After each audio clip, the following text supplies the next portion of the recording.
Hello, friends. Congratulations on making it another week of life. Woo! I hope you didn't just make it another week. Hope it was a good week. Hope it was a great week. Obviously, some weeks are better than others. That's just part of life. But this past week was extremely difficult for me, as it was my first full week off of antidepressants. And I want to disclaim that I'm in no way being like, oh, look at me, I'm on antidepressants, I'm so dark and twisty and mysterious and interesting. Not doing that. And also, in no way am I trying to give medical advice. I have my reasons for wanting to get off of them that I'll get into in a second. But in hopes to help end the stigma of talking about stuff like this, I just want to be transparent in sharing how it's been going for me.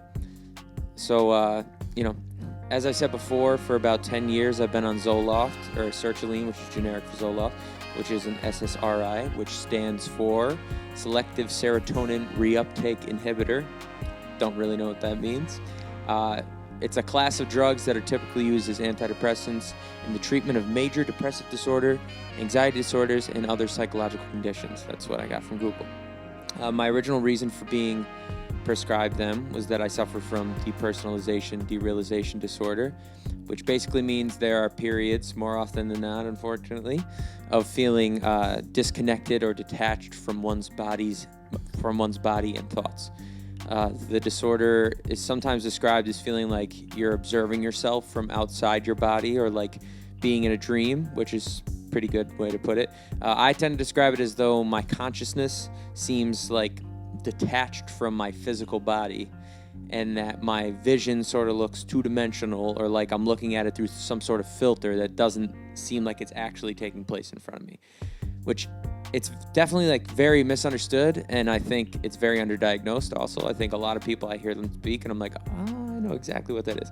But it's a very helpless feeling because it's so hard to describe. So it's obviously, if it's hard to describe, it's hard for people to understand what the hell you're talking about. And to feel like you're detached from reality is incredibly scary, which then for me has created this cycle of anxiety and depression, which then feeds back into making the depersonalization symptoms more severe, because that's what brings them on in the first place, is anxiety and depression. So it's kind of this vicious cycle that I deal with, which sucks. Now, about 10 years ago, I was diagnosed, which is crazy to think. It's been a decade. And there is not specific medicinal treatment, so they suggested Zoloft as it's used for depression and anxiety. And for years, it absolutely did help curb some of my symptoms, but more so than helping the actual symptoms, helped me feel more at peace with them, and helped me form kind of healthy coping strategies and methods without feeling like I was completely losing it, because for a while dealing with it, that is how I felt. And at no point while on the medication did I feel like it eliminated my DPDR, but it did help. It definitely helped. There's no denying it. I'm certainly not saying it didn't do anything. It's not meant for it, but it did help curb some of the anxiety and depression that went along with it, which, again, as I described before, was this vicious cycle. So if I could at least mitigate that, it seemed to help stop some of the severity of the depersonalization. But as I've gotten older and done some more research on my own, and feel like I've gotten a really good grasp on my anxiety and depression and depersonalization, I felt like it was time to try to move forward without medication. When I was prescribed 10 years ago, I'm 28 now, so I was 18. I had no idea what the fuck I was doing. So I kind of just thought that it was my only way out. And so I kind of did it with no research. Obviously, the person who prescribed me is a trained medical professional, and luckily I have a lot of medical professionals in my personal life. So, they may have kind of suggested, hey, this might help, but on a human level, on my own solo level, I didn't really know what I was getting myself into. It just seemed like the only way out at that time. But now, I just feel like personally, I didn't fully understand what I was getting into a decade ago. And when I was fresh out of high school and just, like I said, looking for anything that would help, I don't regret going on them, but to take antidepressants for that long and the amount it changes your brain chemistry, it just kind of started to scare me a little bit as I've gotten older. And, you tend to hear horror stories about them just not agreeing with certain people's bodies and how it can actually worsen your depression or suicidal thoughts. So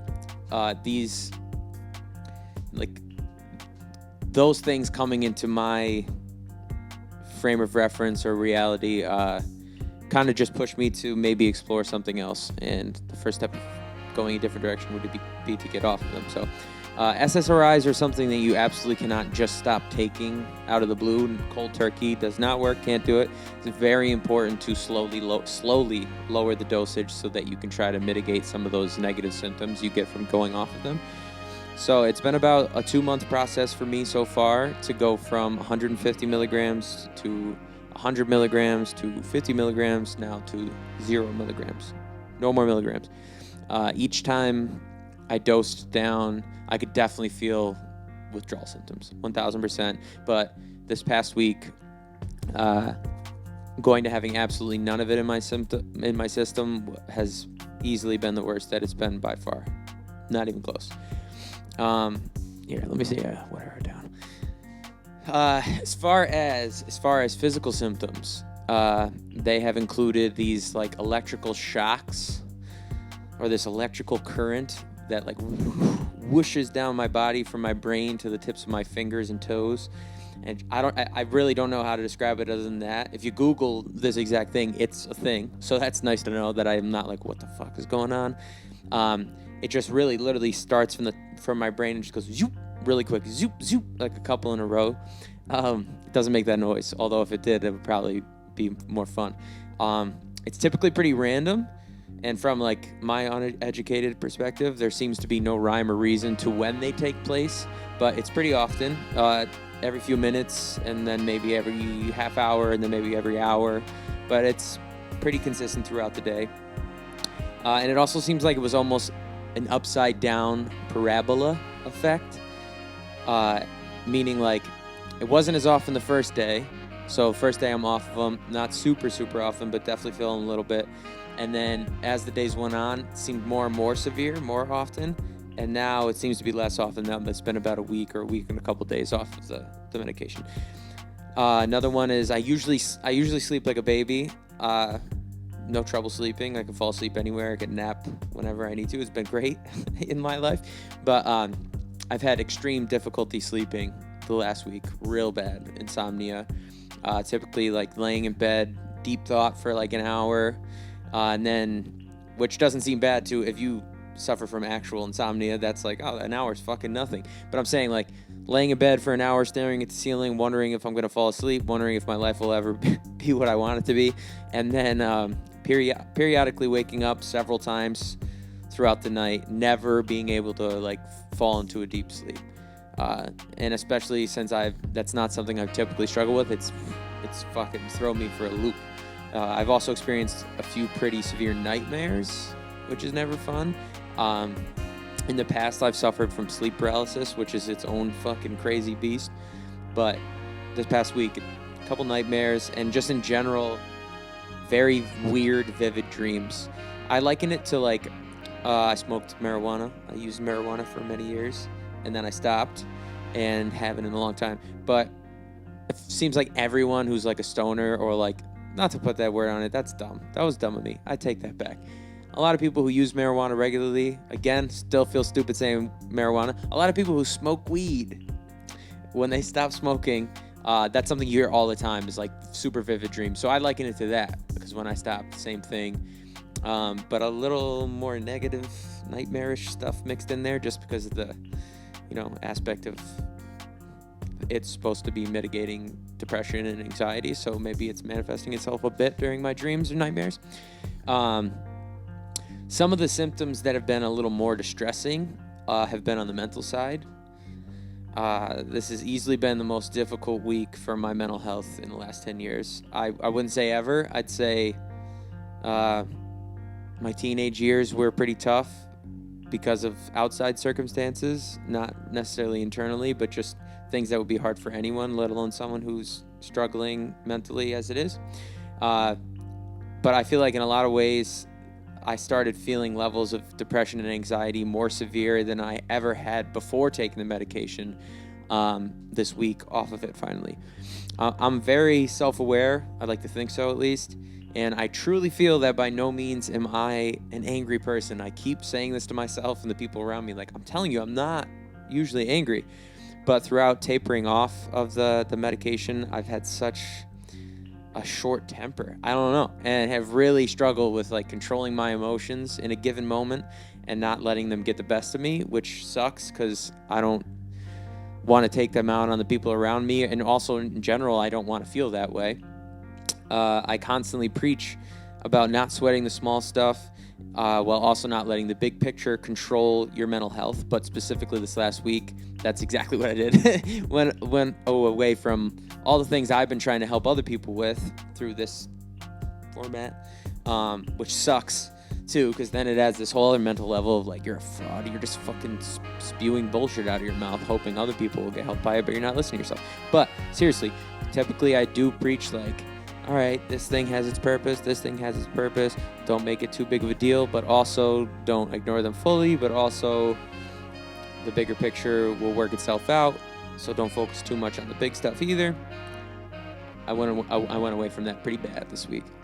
It seemed like each little thing that went wrong resulted in me taking it as the worst it possibly could be, and it was the worst thing that could ever happen at that moment, and I had this consistent feeling of dread that nothing would ever be quite right again, which obviously is not fun to deal with, because it's also not true, and you know it's not true, but you can't seem to escape it. And I think the medication being absent from my brain is part of the reason why it was so hard this past week of getting back to that feeling I typically have of being able to like mitigate my stress and like compartmentalize things and deal with things as they come. It seemed like this last week it was just all bad all the time, which sucked. And then another consistent theme in my thinking since being off the medication is that nothing's really worth it, which is super negative and super dark and super like not a good way to be, not a good way to think, can have really negative consequences. So obviously don't want that to continue. I felt super discouraged that my desires and goals aren't being met or won't ever be met. So it seems pointless to even be pursuing them in the first place. And that's not me. That's not who I view myself as a person. That's not what I truly believe. It's just what's been happening because of the circumstances. And it's kind of interesting now thinking about it, because when I'm in a good mental space, my thought process is the exact opposite, meaning that I typically think, well, we're all going to die one day, no matter what, so I might as well utilize every moment I can and enjoy every moment I possibly can, trying to do whatever I can to make myself and others happy. And that just, again, completely escaped me this past week. I feel like I was just trying to hold it all together in one way or another. Overall, I just feel like it's very evident to me that the come down process from antidepressants is not very fun. It's just not fun. My brain is clearly lacking chemicals that it wasn't creating on its own for the last decade. And that's manifesting itself in my mental health being pretty shot right now. Pretty low, pretty shitty. And of course, it's not like my everyday life is completely stopped while going through this process. So I'm doing my absolute best to like breathe and trust that slowly but surely my body will return to a more normal feeling, get more used to it. And right now it's super important for me to slow down my thoughts about my day-to-day life, away from the mental health side of things, just day-to-day grind, day-to-day things you got to do in order to make sure I don't get even more overwhelmed, because it's definitely been weird. I've been contemplating really deep, prolific, like soul-shattering thoughts this past week. Again, because of a mix of I'm tapering off this medication, or now I'm not on it at all anymore, and things in my personal life that are continuing to happen regardless of the medication, regardless of my mental health, because that's the way it works, by the way. The world does not take a break for your mental health. You have to be aware and conscious of that and accept that. But so I've been confronting these things of like, again, what is this all for? Does it mean anything? And also like, will I ever feel right? Will I ever feel normal? Am I the craziest person that's ever lived? Obviously, the thing is, I know the answers to those questions, and I know that I'm making them way bigger in my head than they need to be. But with that said, without medication for the first time in 10 years, it's more and more difficult to kind of quiet that negative side of my psyche. So that's pushing through right now. I keep keep on telling myself that I have to trust that this feeling is not forever. And if anything, it's a reminder of why I wanted to get off the medication in the first place. The thought of having to go through this process multiple times, if there was ever an issue and for one reason or another I didn't have access to my medication, terrifies me. And that's part of the reason I made the decision to get off of it completely in the first place. I have had times where I didn't have access. Maybe whether it be in between health insurance or just not being able to afford the medication, or the way I get it now, it comes in the mail. Obviously, the mail is not perfect, so there are times when it doesn't come on time. So then it's like, okay, well, now I'm 3 or 4 days of this feeling every month or so. Can't do that. So I felt it was necessary for me to feel more comfortable overall to get off of it completely the proper way, so that I didn't have to have that worry, or that I wouldn't have to deal with this feeling. It's like, let me just get it over with. You know what I'm saying? Rather than like bit by bit over the next several more years, having to do it every couple months anyway because I didn't have access to my medication. I just want to fucking get off of it now. And it's not something that I ever saw doing forever. I never saw, 10 years ago, I wasn't like, all right, well, now I'll be taking this medication the rest of my life to ensure that I'm happy and don't harm myself or anything like that. I always felt like, okay, this will be a means to an end. Like, this will be one step in the process of regaining control of my mental health or regaining a positive mindset. So I knew at one point this day was coming. I think over the last couple of years, I've been leaning in this direction because overall I do feel I'm in a better place to handle things without medication. But yeah, so this whole, like, the shitty side of things has kind of reminded me, oh yeah, I wanted to do this. And I also already noticed that the numbing of my emotions while on the medicine is starting to go away. So that's a positive thing. I feel like, at least for me, that being on antidepressants so long kind of made all my emotions blend into like one muddy feeling, which that's shitty. It may have helped in some ways with anxiety and depression, but also ultimately hurt my ability to like empathize with others or feel true highs and lows of life, which are, those are 3 things vital to a positive, full human experience. And at the end of the day, especially when in regards to mental health, that's all I want. I know that my time is limited on this planet, in this fleshy spacesuit, as I referred to it last week. So I just want a good human experience, and I want it to be positive mentally as well, for sure. And obviously this week has not been positive mentally, but the feeling that I had after being on the medication for so long is that I had trouble empathizing, had trouble feeling true feelings of sadness, but also happiness, and hate, but also love. Like, you don't want any of those things to be too extreme. Although, love and happiness, fuck it, make it as extreme as possible.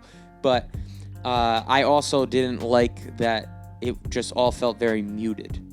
And in a way, I felt like that was making my depersonalization worse because, like I said before, it seems like the world around you is like behind a glass or something. And so that like phenomena in my head of everything looking two-dimensional or flat, or like I'm detached from the reality that's in front of me, mixed with my emotions being very muted because of the antidepressants, I felt like that was not a lasting way of kind of trying to eliminate some of my depersonalization symptoms. I felt like I was kind of getting to the end of my road with this specific method of being on medication. And if anything, it was not making it worse, but it just didn't seem to be like helping more and more. Again, I still felt all the things of depersonalization, derealization disorder while taking the medication. It helped me get to, again, that reverse parabola. It like started to help a lot. And then in the middle portion, it was like, wow, this is really mitigating my symptoms. And then now, as I am more and more aware of my brain, which is a positive thing overall, I'm also more aware of like, I'm still feeling out of it a bit. And I think that if anything, the medication is kind of adding to it at this point. Again, This is not medical advice or suggestion to get off of antidepressants or anxiety medication if you're currently taking them. I think I'm living proof that administered in the proper way with a balance of therapy and family support and a positive outlook and you know, actively pursuing overcoming your mental health struggles, that medication can truly change your life for the better. But I do feel that I've gone long enough on them and that I want to see if I can go without. And for me currently, I feel there are better options to mitigate my mental health symptoms going forward, and I feel more comfortable pursuing those at this time. So in the meantime, and these are things I would suggest you do. Okay, my bad. I got it now. In the meantime, these are things I would suggest that you do at all times, but especially if you are in a similar predicament. I'm just trying to stay well hydrated, drink tons and tons of water, more than you think you can. Eat super healthy as you possibly can. I know sometimes it seems more difficult than others, but it's really not. Fucking cook. Don't eat out this week, man. Work out regularly. This obviously has physical benefits in your body chemistry and overall health, you know, weight, all that stuff, but also proven to greatly improve your mental health and well-being, and it's a feeling of accomplishment and all that stuff. Get as much sleep as I can, even though it's been a struggle. It's obviously very important. It's extremely important to let your body and your brain repair itself. Take some extra time for myself, and this one is the biggest one for me right now, and that's be transparent with those around you. I know it can be an awkward subject, but it doesn't need to be. That's my whole point of doing this whole thing. It does not need to be weird. You don't need to feel weird about it. You wouldn't feel weird telling your significant other that you rolled your ankle, okay? So why would you feel weird telling them, hey, I'm going through it a little bit right now, or this is what I'm doing? So if you're going through this, I highly recommend, like I said, I know the subject can be awkward, but it doesn't need to be. It's not a small decision to get off of antidepressants or anxiety medication, and it absolutely does have consequences, just like every action we take has consequences, whether they're positive or negative. So it's important to have a strong support system around you that knows, at least to a certain extent, what you're dealing with, so that they can monitor your behavior a little on the sidelines and as well, and be patient and supportive. You need the people around you to be patient and supportive with you, and I'm so fucking lucky, so blessed that the people around me have been patient and supportive through this process. But also have grace with yourself. That's something that Jay has been drilling in my head, and man, it's very important. That's something I'm struggling with, struggling to do, but really, really trying to. Having grace with yourself. Just like any big change in your life, there's gonna be a grace period of adjustment where you might not like your decisions or your reactions or your feelings, but you need to allow yourself some wiggle room so that you can give yourself a fighting chance to heal and survive and move forward stronger than before. You have to forgive yourself for maybe getting angry or upset about something that you didn't need to, or you have to forgive yourself for being depressed sometimes. Sometimes it's like, at least for myself, it's like I get down on myself for being down. I'm like, come on, man, why you do? No, sometimes you gotta be like, listen, of course, it happens. I'm gonna go through low periods. Right now, I'm in one of them. Gotta be able to like give yourself a pat on the back and be like, it's okay. You're going through it right now. Have grace with yourself. It happens to everyone in some way or another at one point or another in their life. So don't be too hard on yourself, especially if you're doing what I'm doing right now, which is been difficult. It's been a difficult thing. I don't regret my decision by any means, and I think in a lot of ways it's been a lot more difficult than I even thought. But I truly feel that it will be better for me in the long run, and I'm trying to stay excited and positive for the future because that's all I can do. And another reason for me to be excited is because Humania finally dropped. Woo, woo, woo! And I'm super happy with all the feedback so far, and extremely grateful for all the support. Last week's episode of Mental Health Mondays, if you watched, I was being a little negative, partially because of the medication, not blaming it on that, but it was definitely the first few days of being off of it, so I was in a real low point. But I've kind of gotten to the point this week, at least about that specific subject, that I'm only happy. I'm happy and I'm excited. So it has been bittersweet because it's been an awesome new experience. But I also feel like I'm starting from scratch since moving on from April 94. So it's a little intimidating, but again, in the long run, I have faith that it's the right decision. It'll all work out. But now that the EP is out, I'm thinking every week for the next 7 weeks, or maybe I'll do a couple a week. That seems like a long time. Matching the 7 songs in the EP, I'll dive into the mental health side of things, and kind of explain how each song relates back to my own mental health experience and break down some of the lyrics, maybe explore where my head was at while I'm writing them. Kind of interesting for me to do too, because not often do I go back and think, what was I thinking here? But so yeah, I think that'll be kind of a cool way to tie in my actual life and goals of music and this whole project if you're interested. So the first song on the EP, PissedOff Waltz. The title is a play on actor Christoph Waltz's name, and it's a waltz. It literally is a waltz because it's in 3/4 time. So 1, 2, 3, 1, 2, 3. Da, da, da, da, da.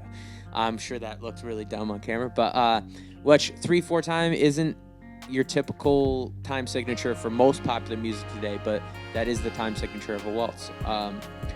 So overall, the song is pretty self-explanatory. It's sort of me questioning my own anger and wondering how it got to be this way, because I never felt like I was an angry person before, which I know I mentioned earlier. When I was younger, it seemed like nothing fazed me. But as I've gotten older, it seems more and more difficult to not get upset over every little small, tiny thing. So the song starts off nice and slow with this big vocal stack and some guitar in the beginning, and then it drops into that like intro verse that goes, I'm mad at the birds, I'm mad at the bees, I'm mad at the ocean, I'm mad at the breeze, I'm mad at the grass and how quick it grows, I'm mad at my head, shoulders, knees and toes, I'm mad at the world, I'm mad at myself, I'm mad at my pain, I'm mad at my health, the madness below becomes madness above, I'm mad that I fell so madly in love with you. So breaking it down a little though, I'm mad at the birds, I'm mad at the bees. Kind of represents being mad at my biological self as a whole. Obviously, the birds and the bees is often what our sexual chemistry is referred to as, so ties in with that. Next line is, I'm mad at the ocean, mad at the breeze. Now, the ocean and the breeze represent the way the earth rotates, right? That's why both of those things take place. So in a way, I'm just mad the earth is rotating still at all. But I chose the ocean and the breeze to juxtapose against anger because typically we all love the ocean. Love a nice breeze coming off the sea. Literally nothing better. That smell, that just like warm/cool air hitting your skin in the sunny day. Nothing better. But when you're not in a good place mentally, even that will make you angry. So I'm mad at the grass and how quick it grows. I'm mad at my head, shoulders, knees, and toes. Being mad at how quick the grass is growing is to signify being upset over something trivial like having to mow your lawn again, but also in a deeper sense, being mad at how quickly time continues to go by and never being able to control it, no matter how hard you try. And then the rest of the verse finishes out with, I'm mad at the world, I'm mad at myself, I'm mad at my pain, I'm mad at my health. I feel like I'm reading a Dr. Seuss poem.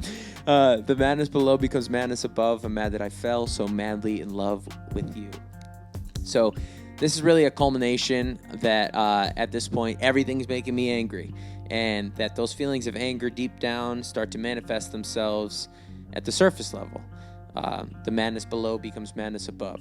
To the point that I'm even capable of being mad. I fell madly in love with someone, which is the best feeling in the world, but I'm even angry about that, knowing all the emotional effort that this budding relationship will now take. So at this point in the song, the beat drops, and it goes into the first verse, which is a little more upbeat, a little singier, but a little more upbeat. How'd I get so goddamn angry? Used to think the world was crazy. Now I think I'm crazy too. I used to think everyone else was nuts. Now I'm starting to think, maybe it's me. Maybe it's from my view of the world that I'm the crazy one, actually, and it's not everyone else. So maybe it's just supposed to be that way, doing things I hate to feed that rage. I starved until I tasted you. Maybe that's just the way it is. And now I'm doing stuff I know I don't like and feeding into my anger with negative behaviors because I'm starting to become comfortable being angry. And I said that I needed to feed that rage, but I starved until I tasted you. now alluding back to the romantic aspect of the song, that until I had this love in my life, I was starving by only feeding my appetite with anger. But my stomach's still rumbling, even with all this love. I still need a lot of work. I know life can be humbling. I know there will always be things that knock me down a peg. Yet I still feel like tumbling off of the deep end. I'm high and I'm drunk and I'm mumbling. So even though I know life can get hard, I know life can be humbling, I still allow myself to fall to negative habits and cope by getting drunk or getting high, which is, it's really an illusion to my younger self, because that was definitely my coping mechanism. I don't really do that anymore. But so I know life can be humbling, yet I still feel like tumbling off of the deep end. I'm high and I'm drunk and I'm mumbling, like, oh, here I go again. What else is new? A selfish mood. Those behaviors are selfish. You haven't sent, to hell with you. There have been times in my life where I've pushed away people who I know are amazing influences, but I still desire to be selfish and fill the void of my inadequacies with negative habits. See, I can never tell with you. I don't know where we went wrong, but you stay acting as if it's your fault. I'm acting like I ain't scared. PissedOff Waltz, dancing with the devil, PissedOff Waltz. So this again alludes back to struggles in my romantic relationship, where towards the end of it, I couldn't trust myself to know whether it was helping or hurting my mental health, and I couldn't wrap my head around how it got to that point. And the person I was with felt like it was often their fault, when really it was my own mental health that was negatively impacting our relationship. But I'd put on a brave face and act like everything was going to be okay, acting like I ain't scared, PissedOff Waltz. But that's really a dance with the devil, because by ignoring the issues at hand, it only makes them much worse and can push you back into your negative habits and your demons. Dancing with the devil, PissedOff Waltz. And then there's a beautiful saxophone solo, which leads back to the chorus of "This my PissedOff Waltz." But during that last chorus, there's a bunch of different voices coming at you from left and right side of your headphones, alternating to simulate that kind of inner struggle I often experience, with like several different streams of consciousness hitting you at the same time and not being able to differentiate between them, and having trouble like quieting them down, and it just feeding my anger more and more and more. Like, for example, some of them are like, I don't remember exactly what I was saying in them, but like something about like, oh, this guy's cut me off, now I'm gonna be fucking late to work. And then another one is about some person I see on the side of the street, and then another one's about something that happened before I even left, simulating like I'm driving, I'm all angry, all this shit coming at you left and right, blah blah blah. So finally it eludes, and I have to, I think the last line that you hear from that shit yelling at you is, I'm supposed to act like everything's okay, like it's all gonna be fine, and then it ends beautifully. And to me, that was kind of like, yeah, exactly. It is all going to be fine. So it's like this kind of rain cloud over this really pretty, saxophone pattern and like vocal stack of a bunch of harmonic voices singing, and just kind of la la da da da da. There's a beautiful waltz, right, that you could hear at a wedding or something. And it's just this angry cloud of yelling in the background. And then I'm supposed to act like everything's going to be okay, like it's all going to be fucking fine. And then just a beautiful, nice chord of, like a acapella, just vocals chord at the end. Because it is all going to be fine. And that was kind of my point. It's kind of a message to myself. It all ties back in with what I was saying about the medication and stuff. It is all going to be fine. So that's really it. That's really the breakdown of that whole song. I love that song very much. For a long time, it was my favorite song on the EP. It's still up there. I think it kind of is it's just a pretty song, showing off a little more of my skill set by playing multiple instruments. But it really all relates back to my mental health struggles, specifically anger. And it's something I think that we have all felt in one way or another. So there's the first breakdown. That's the first song on the EP. Fucking love it. And the live session came out great. And again, it was kind of one of the first songs I wrote specifically with the goal in mind of being able to perform it playing multiple instruments at the same, well, not at the same time, but in one go, looping it. Boom, here's the keys. Boom, here's the guitar. Put that down, here's the saxophone, whatever. So I wrote it with that in mind, but the lyrics kind of just started to go. I think I wrote the actual da da da da da da